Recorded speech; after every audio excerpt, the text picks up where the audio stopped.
Alarm ఆపేస్తే పొద్దున్నే డబ్బుతో ఈ కోదేమిటి నా ప్రాణానికి? కళ్యాణి నువ్వా? అంకుల్, నువ్వు అలారం సౌండ్ కి లేవట్లేదని నేను ఈ కోతిని కొనుక్కొచ్చాను. దీనికి కూడా నువ్వు లేకపోతే నీకు మైక్ పెట్టిస్తాను. దానికి కూడా నువ్వు లేకపోతే ఒక మిలిటరీ బ్యాండ్ దింపిస్తాను. అమ్మో, ఎందుకు ఎందుకు నీకు ఇంత అవస్థ? ఎందుకేంటి అంకుల్, ఉదయమే నిన్ను లేపడం, నీ చేత మొహం కడిగించడం, జాగింగ్ డ్రెస్ వేయించడం, నిన్ను ఎక్సర్సైజ్ తీసుకెళ్ళడం నా బాధ్యత. త్వరగా రా. బాబాయ్ గారు, మీరు ఫారెన్ వెళ్తూ ఒరే ఆనందు అమ్మాయిని జాగ్రత్తగా చూసుకోరా అని కళ్యాణ్ నాకు అప్పగించి వెళ్ళారు. కానీ మీ కూతురేమో నన్ను పొద్దున్నే నిద్ర లేపి నా చేత పరుగులు తీస్తూ పిల్లి మొక్కలు వేస్తూ తెగడిపిస్తోంది. ఫోటోతో కబుర్లు ఆపు. టైం ఆరైంది, ఇంకా డాడీ దగ్గర నుంచి ఫోన్ రాలేదేమిటి? ఆయన ఉన్నది అమెరికాలో, ఇప్పుడు అర్ధరాత్రి అయి ఉంటుంది. బాబాయ్ గారు కాస్త బ్రాందీ వేసుకుని మంచి నిద్రలో ఉంటారు. ఏదేమైనా డాడీ ఈ టైంకి ఇక్కడికి ఫోన్ చేసే తీరాలి. తొందరే ఉంది, ఫోన్ వచ్చాక మాట్లాడి తీరిగ్గానే పెడదాం. అదిగో డాడీ ఫోన్ చేసినట్టున్నాడు, వెళ్ళు. Hi daddy, how are you? నేనేం చేస్తున్నానా, నా గార్డియన్ గా ఏర్పాటు చేసిన మహాన్ భావుడికి తిండి నిద్ర ఎక్కువయ్యాయి. అందుకే తాను ఒళ్ళు తగ్గడానికి నాతో పాటు ఎక్సర్సైజ్ చేయడానికి తీసుకెళ్తున్నాను.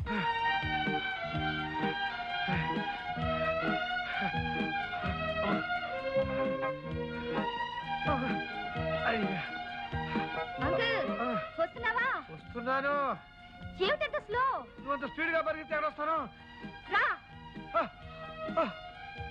1 2 3 4 5 6 7 8 1 2 3 4 5 9 13 15 18 20 24 30. అమ్మయ్యా, ఇవాళ 30 చేసేసాను. ఇంటికి వెళ్ళి హాయిగా టిఫిన్ చేసేయచ్చు. అంకుల్, నువ్వెన్ని చేసావో నేను లెక్క పెడుతూనే ఉన్నాను. మర్యాద గొప్పచ్చే. కళ్యాణి, ఎందుకమ్మా నా చేత జంపింగ్లు జాగింగ్లు ఎక్సర్సైజ్లు చేయిస్తావు? నేనేమన్నా మిలిటరీ షిప్ అయినా? చక్కగా నువ్వు చేయి, నేను చూస్తాను. అదేం కుదరదు. నువ్వు నాతో పాటు ఎక్సర్సైజ్ చేయకపోతే టిఫిన్ భోజనం క్యాన్సిల్ ఈ రోజు. ఇంకెంతకాలంలో నన్ను చిత్రహింసలు పెడతావు? వచ్చే నెలలో మీ డాడీ వస్తున్నారుగా, చిత్రపూడిలో ఉన్న మీ ఎస్టేట్ కి నేను తీసుకెళ్తాడు. అక్కడే కూడా జాతి వాడిని చూస్తే నీకు ఇచ్చి పెళ్లి చేస్తాడు. ఇదే నేను ఇచ్చే శాపం. స్టాప్ ఇట్ అంకుల్, నా కంప్యూటర్ కోర్స్ పూర్తి చేయాలిగా, నేను ఎందుకు వెళ్తాను? వెళ్ళంటే కుదురుతుందా? మీ డాడీకి పట్నం కంటే ఆ ఎస్టేట్ లో ఉంటేనే ఇష్టం. సర్లే, అక్కడ ఏముందని అంకుల్?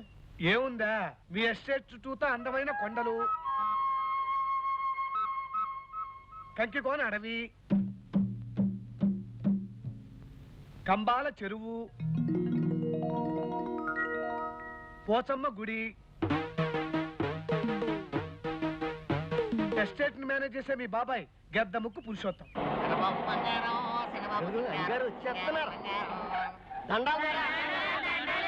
ఏంటి పెంచుల ద్వారా ఎలా వచ్చావు?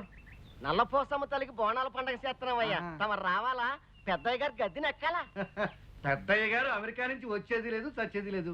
మీకు అయ్యైనా కుయ్యైనా నేనే. నేను వస్తాను, మీరు ఎక్కమని చోట ఎక్కుతాను. వెళ్ళి ఏర్పాటు చేసుకోండి. దండాల ద్వారా నాన్న, ఈ ఎస్టేట్ పెదరాన్న గారిది కదా, ఒకవేళ మనం చెప్పుకునే గొప్పలన్నీ ఆయనకు తెలిస్తే? ఒరే వెర్రినా బర్రే, ఇలాంటి వెధవలు చెప్తే తప్ప ఆ విషయాలు ఎవరికి తెలియరా? ఆ ఊదురాపు. ఏమండి, ఇప్పుడైనా రావడం? అమ్మాయిని చూడ్డానికి పెళ్లి వారు వచ్చి కూర్చున్నారు.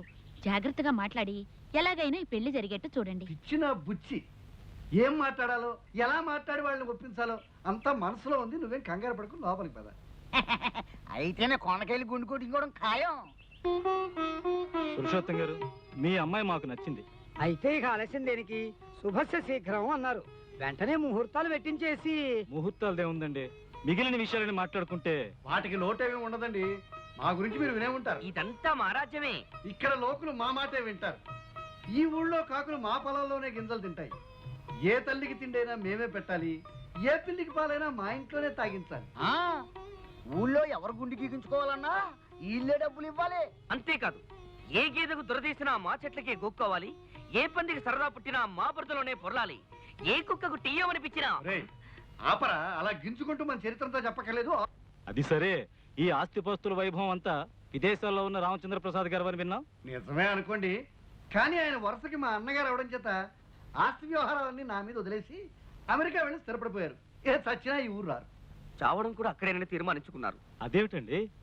మా అక్కగారు, అదే రామచంద్ర ప్రసాద్ గారి భార్య, అక్కడే చనిపోయింది. ఆ సమాధి పక్కనే తన సమాధి ఉండాలని మా బావగారి కోరిక. అబ్బా ఏమిటే, ఇక్కడ శుభవాని పెళ్లి మాటలు జరుగుతూ ఉంటే సమాధులు అస్థి పంజరాలు అంటావు. నువ్వు ఊరుకో. పెళ్లి విషయం ఏం చేశారు అస్థిపంజన గారు? అబ్బా బావగారు పురుషోత్తం గారు ఆ. మేము ఊరికెళ్ళి ముహూర్తాలు పెట్టించి మీకు తెలియజేస్తాం. శుభం.